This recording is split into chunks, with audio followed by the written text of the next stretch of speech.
Well, Donald Trump is saying we need to do a whole lot more to stop the attacks just like the one that we saw in Orlando. Here he is. We have to stop the tremendous flow of Syrian refugees into the United States. We don't know who they are, they have no documentation, and we don't know what they're planning, and we won't unless we have proper supervision and proper leadership, in which case they're out of here. Okay, so there he is saying we got to stop the potential bad guys from coming into our country, including potential bad guys from Syria. Don't forget, the president wants to bring in 10,000 refugees from Syria. Hillary Clinton has talked about 65,000 refugees from Syria. Well, what needs to change, and can he really change it? Former Massachusetts Senator and current Trump supporter Scott Brown joins me. Senator, one of the criticisms of Trump has been that he hasn't provided enough in the way of policy specifics. But, looking at what he put forward today in the way of an immigration overhaul and the need for intelligence agencies to have more authority to go after the bad guys, do you think he provided enough policy details? Might this quell the critics for some time? Well, I'm obviously here at St. Anselm's. I heard the speech. I thought it was a rock-solid speech, and he addressed things that people are talking and care about right now. He said that obviously the intelligence community needs more assets. They need to be able to do their jobs. Law enforcement as well needs the tools and resources to do their jobs. And he said, take basically the handcuffs off and allow them to, to protect U.S. citizens. With regard to, this instance, would barring Syrians have anything to do with this instance? No, but he's talking about a larger problem, Trish, that potentially could happen in the near future. Senator, it's not just people that potentially could come into this country, but people that are actually here in the United States of America. I mean, in this particular case, you're talking about a guy who was born in New York and who was raised in this country and yet did what he did. How do we combat this when so many of these enemies may be living here amongst us? Well, it's a great challenge. It's something that I know you and I and all of our viewers actually think about. What do we do and how do we try to prevent it? And I think he hit on something pretty important, and that's the Muslim community themselves. They need to recognize that, hey, if they're going to be part of this great country, they need to actually step up. And when you see somebody like this becoming radicalized and making threats, for example, at work, the angry comments that he made, you got to say something. You got to make sure that you got to say something, you bring even it though to law enforcement. It may be politically incorrect. It may not be politically.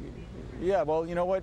That's the problem. We are too politically correct right now, and it's hurting our ability to keep our citizenry safe, and it's also hurting the ability for people, law enforcement in particular. They're shy right now. They're kind of stepping back after what happened in Ferguson and a whole host of other things. They're just kind of hanging back, and that's not good. But Senator, on the other hand, we just heard from Arash Aramesh, who was quite adamant that we not profile, that we not put up these so-called bans that Donald Trump is talking about doing, because there are so many incredibly wonderful members of the Muslim community that give so much back to this country and that can bring a lot here in the way of their intellectualism, etc.